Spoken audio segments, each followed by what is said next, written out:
And you can see it's covered, so that means somatics.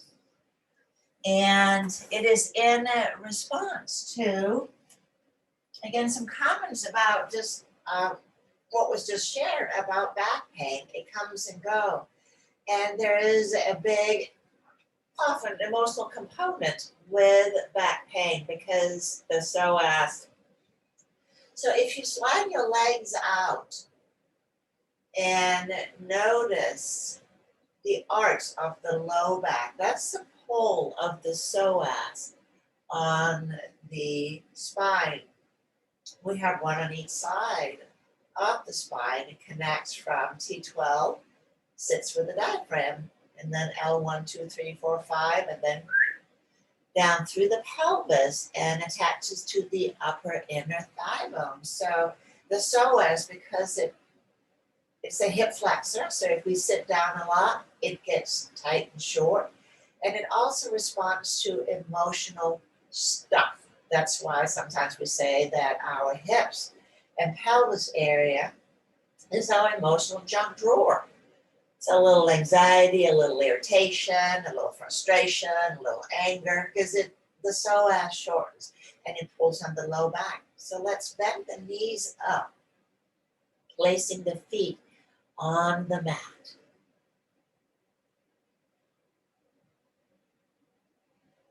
And as we begin to breathe in and out, hands resting on the lower abdomen. And that is just our inner and outer check that we are actually using the diaphragm. So as we inhale, the belly gently expands. We're not arching the back. The skeleton part of us is laying still, no change. But we are creating that gentle balloon of the lower abdomen, and we let that go.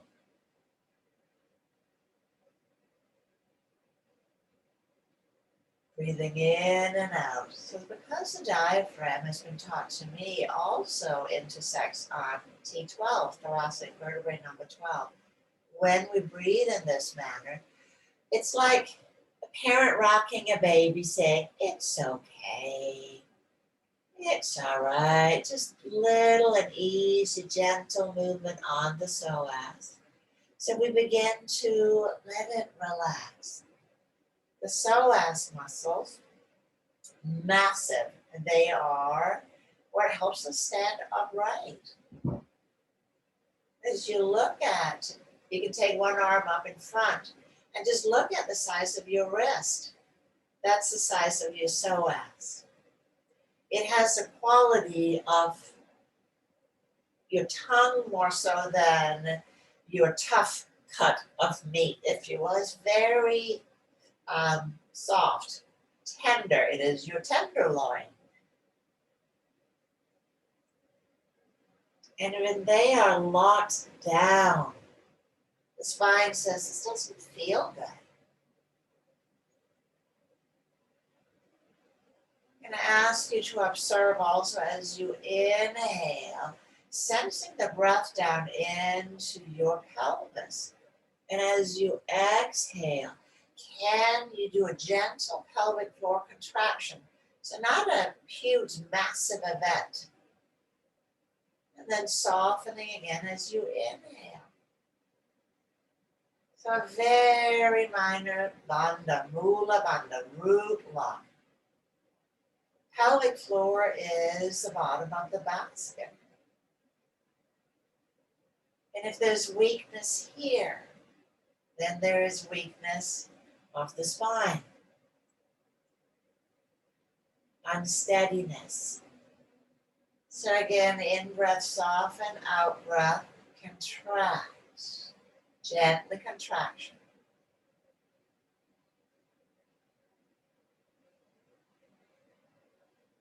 Breathing in. Softening, breathing out.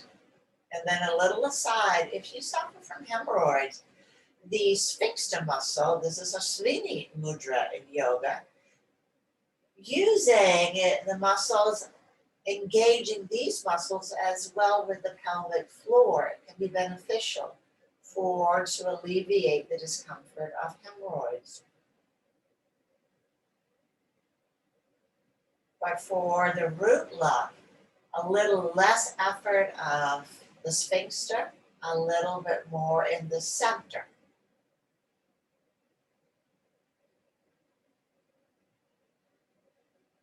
Now notice as you exhale and contract the pelvic floor and exhale, the lower abdomen likes to join in. That is Uddiyana Bandha, this hollowing out of the belly.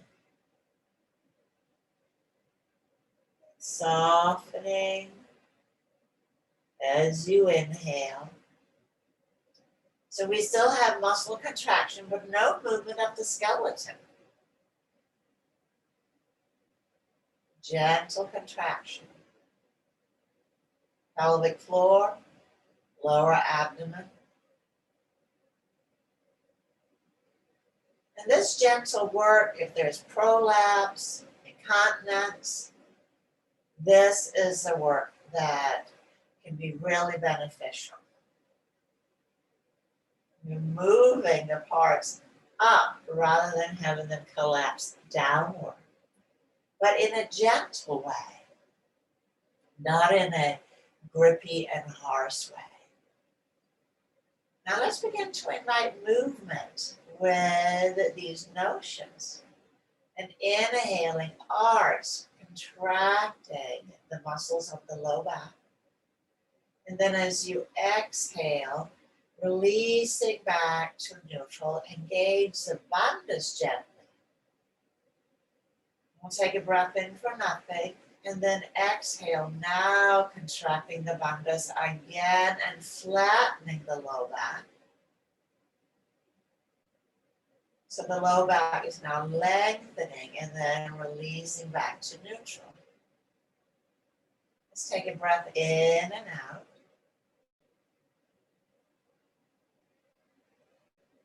And we repeat. Inhale, gently arch, muscles contract.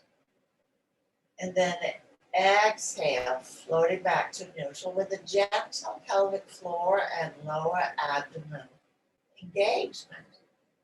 Take a breath in for nothing, let all of that go. And now exhale, contract again, both. So the bandhas are like lids. They seal energy or matter. And we let go, and they need to be able to close and open.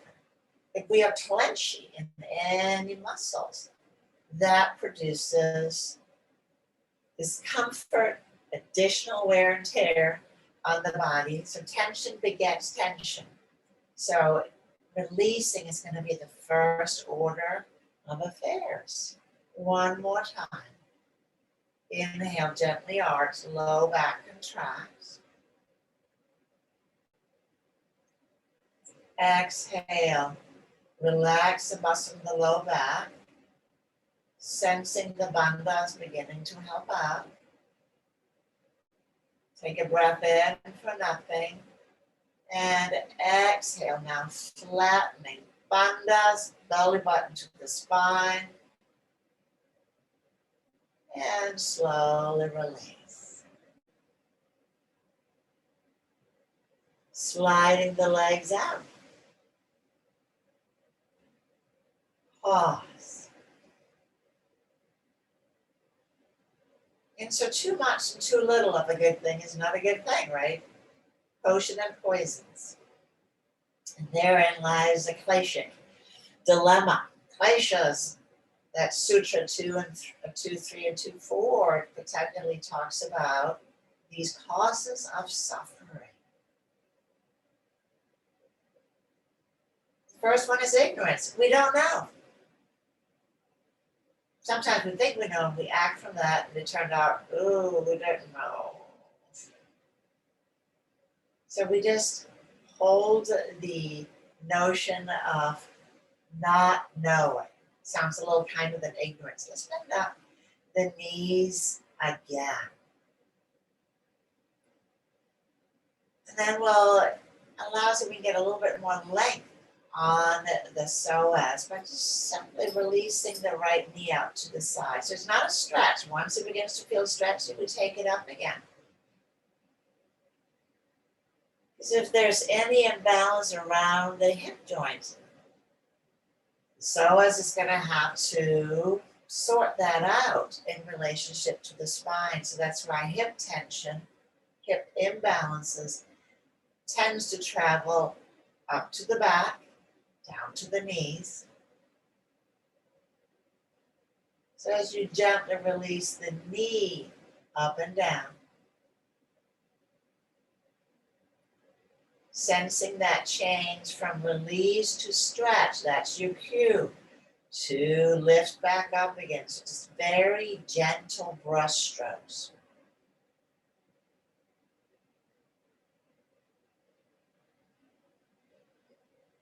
One more time. The second one of the Kleshas, and if you are wondering how many there are, you're right, 5. We got a lot of 5s in the practice, so that makes it very easy. I think things were tightened up at some point about maybe 1,000 years ago.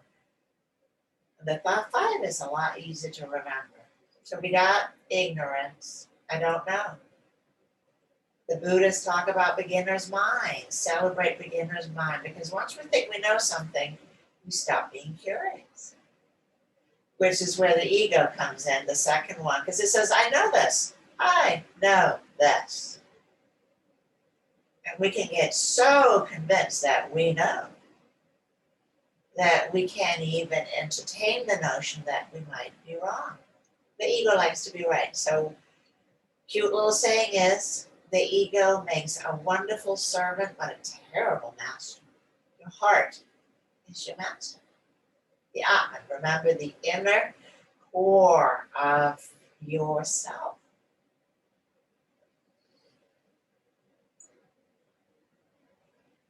The next two, as we continue to gently make these very gentle little movements, I call them the twins, attachment and aversion.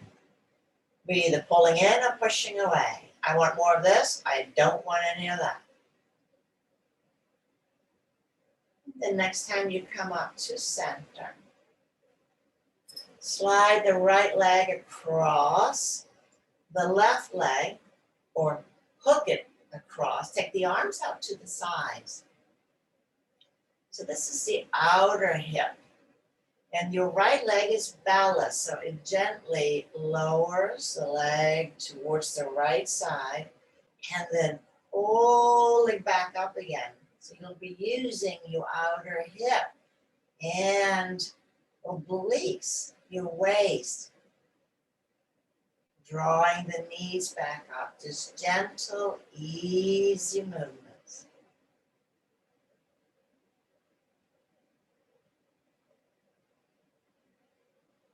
Rocking, soothing,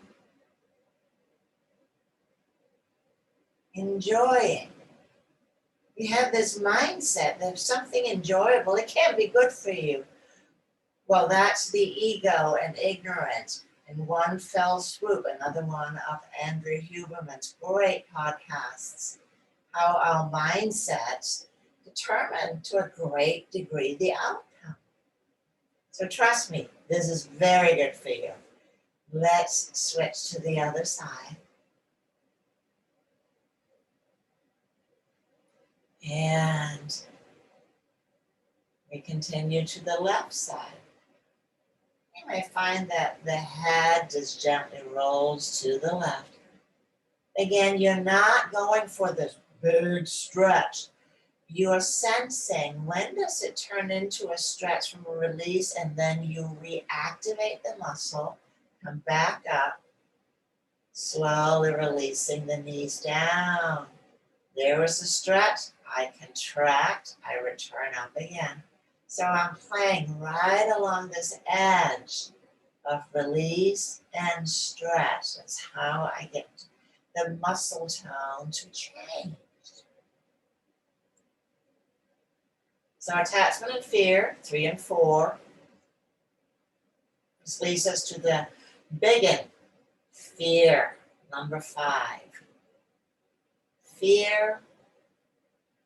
How much of our action is oriented from fear?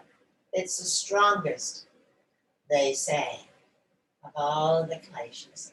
So when we understand our actions are born in the kleshas, let's uncross the legs and we'll take the legs out long again and pause. And notice your body as you breathe in and out. Notice the breath in your lower abdomen, the pelvis, and the hips.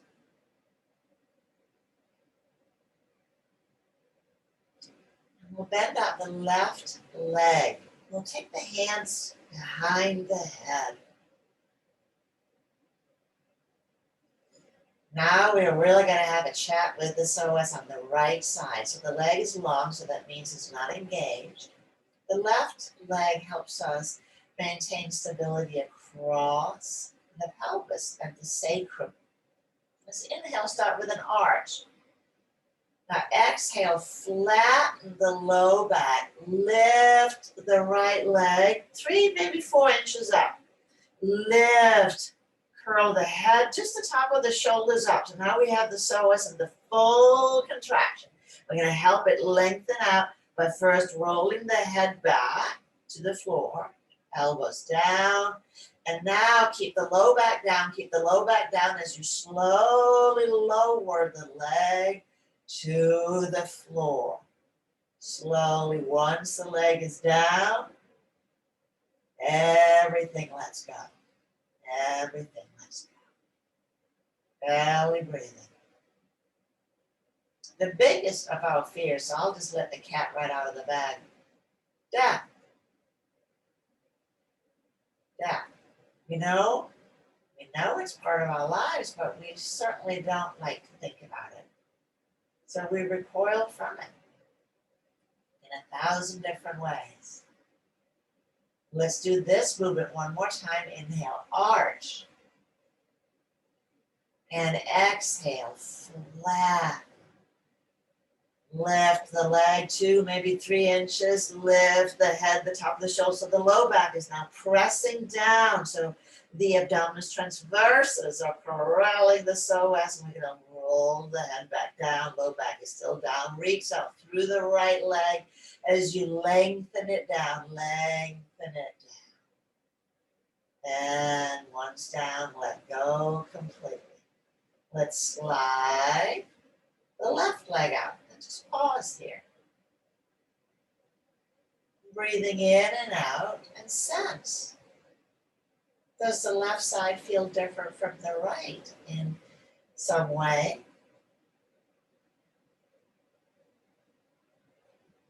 And we're going to repeat this on the left. Well, I would be walking around in circles because my left psoas is clearly shorter than my right. So I'm going to bend up my right leg.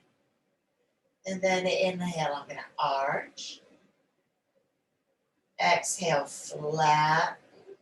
I lift my left leg. I roll the head, the top of the shoulders up. The hands are just supporting my head. They're not pulling the head up. Whole front seam is contracted. The head can stay down if it doesn't feel good. But we're all going to roll the head down. So we all down, and now let's take the left leg down. Keep the back down as you lengthen, lengthen, lengthen, lower, lower, lengthen, and lowering.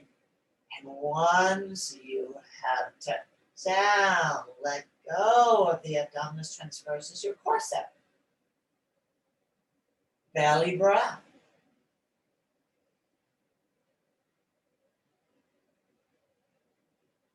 And we'll repeat this one. Inhale, arch. Exhale, flatten, lifting. Head and leg, low back down. Taking the head down first, head and shoulder. That's the upper part of the psoas, and then the lower. Lengthen and lower, lengthen and lower. As slow as it is comfortable for you. And once down, let go. Slide the right leg out and pause. Breathing in and breathing out.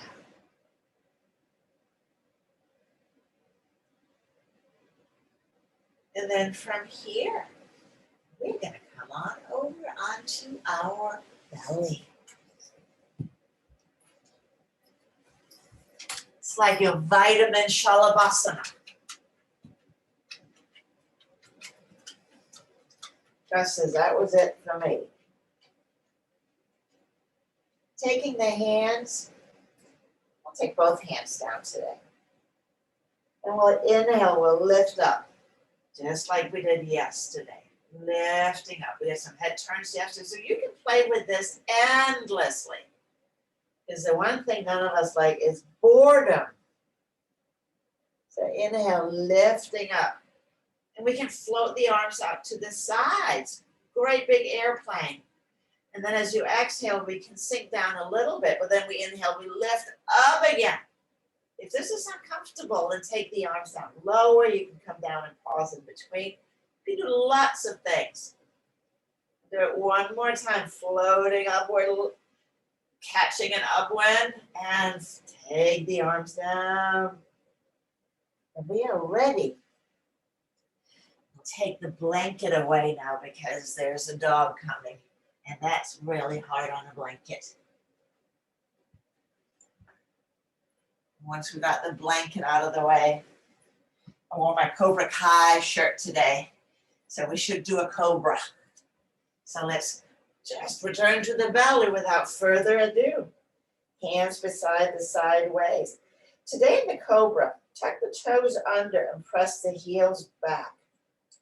Roll the shoulders up and down the back. And then lift the heart.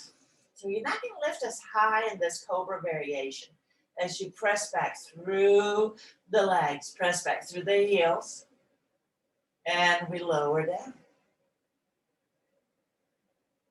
Now, tops of the feet on the mat. Stretch back through every toe. Tailbone to the heels. And we inhale, we lift back up again into cobra, shoulders down. Sternum lifted like the fierce cobra rolling up on the basket. And let's come back to puppy. We inhale up to modified plank. And a little push-up. We exhale back to puppy. And we repeat. Spreading the fingers wide, little push-up. And return. Again, we can play with this. Instead of going back to puppy, we can go back to downward facing dog. And then we can inhale forward to plank. And we may have to lengthen the stance. So hands under shoulders, toes under heels, and the knees can come down. Little push-up. Puppy or downward facing dog. Again, inhaling forward. Knees down or up. Push-up. Do the one that feels good and tell yourself, it is good for me. Not, I'm not doing enough. Don't say that. You're doing the right amount. That not enough, that is the klesha. That is the ego.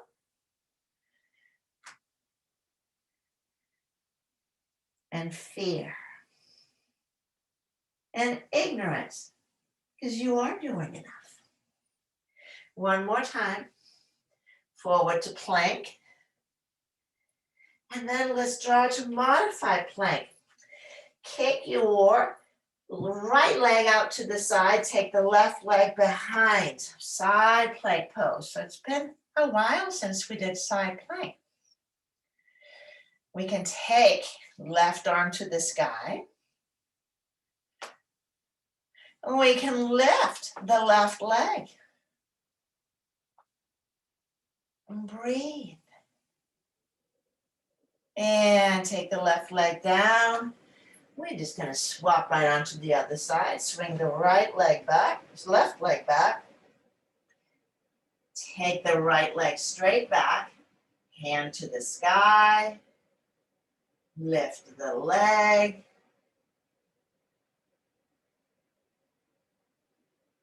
Take the leg down. And we're going to return your choice, puppy, wide knee child's pose, or downward facing dog. Whichever you want. And you can make it restful or playful.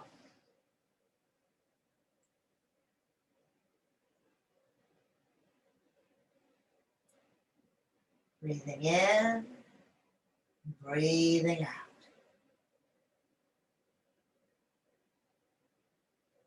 We're going to bring the knees down and come into Virasana, hero's pose, or Sukhasana.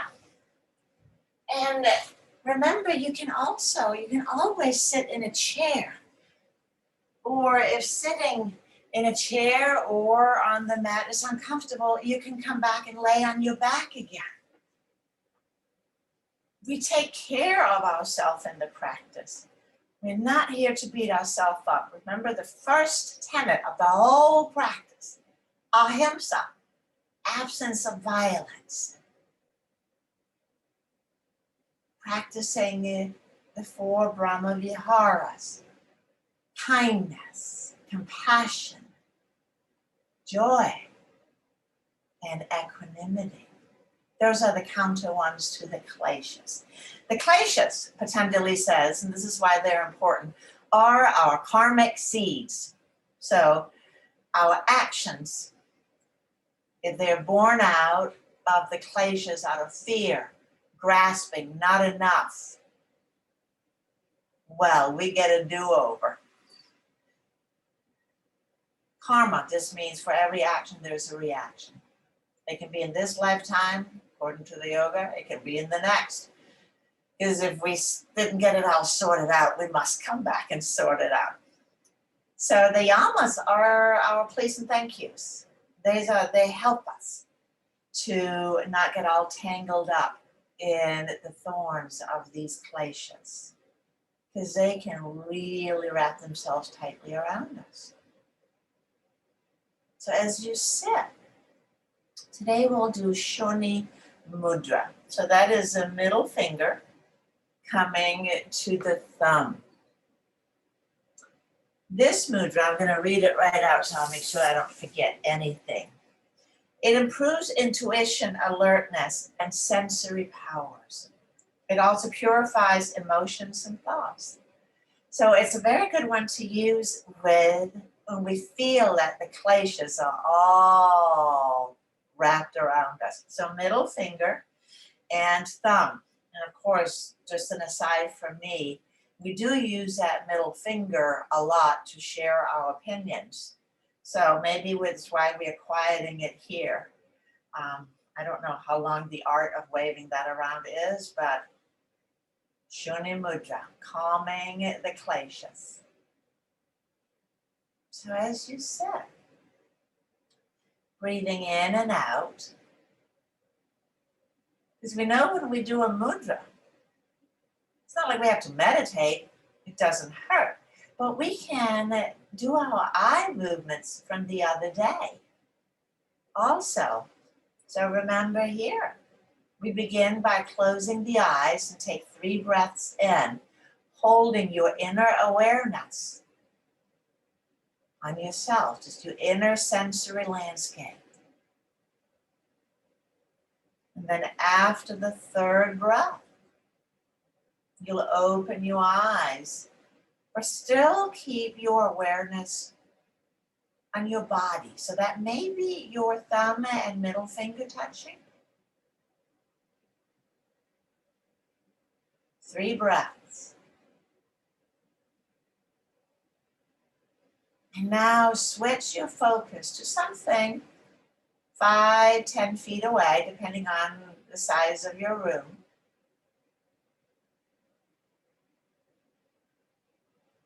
3 breaths.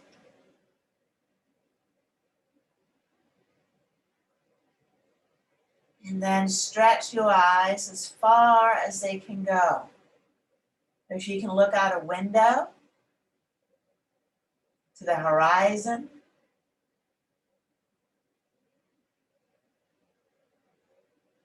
Three breaths. And then the panoramic view. Scan wide so you see the horizon all the way around you.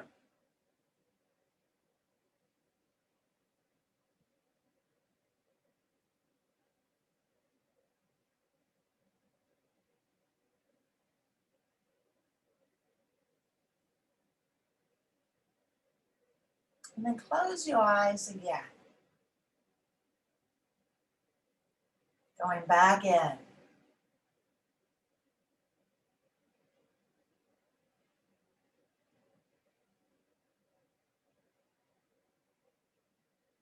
Opening your eyes.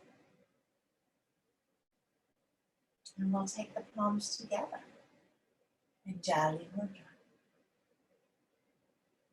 We have practiced. You've tended to yourself, body, mind, and heart space.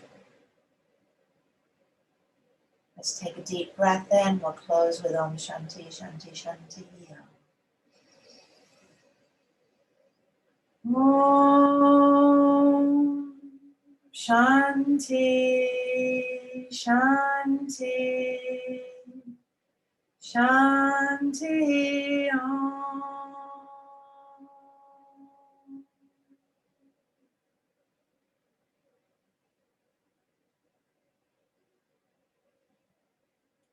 Thank you. Namaste.